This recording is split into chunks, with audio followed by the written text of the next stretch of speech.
Makikita po natin narito po yung kuha mula sa ating Baler radar at makikita po natin narito po yung sentro ng bagyong si Juan at ito po ay naglandfall dito sa may area ng Dinalungan, Aurora. Nakita po ninyo nung ito'y tumama sa kalupaan na Aurora, halos nawala na po yung mata nung bagyo.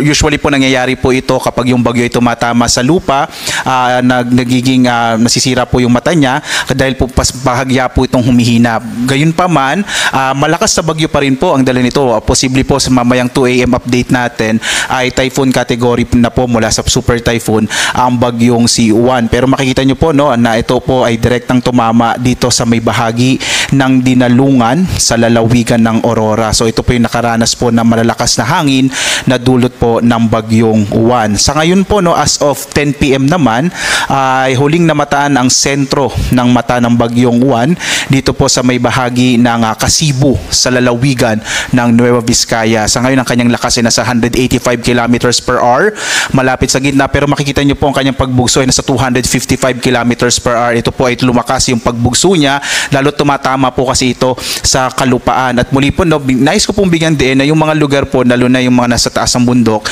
ito po ay exposed at dahil po doon posibleng mas malakas na hangin yung maranasan nung mga lugar na sa may kabundukan. Kaya po iba yung pag-iingat pa rin. Makikita nyo po concentrated pa rin itong laki ng bagyo, particular na sa malaking bahagi ng Luzon at ilang bahagi ng Kabisayaan. Kumikilos pa rin ito ng mabilis sa 30 kilometers per hour pahilagang kanluran or northwestward.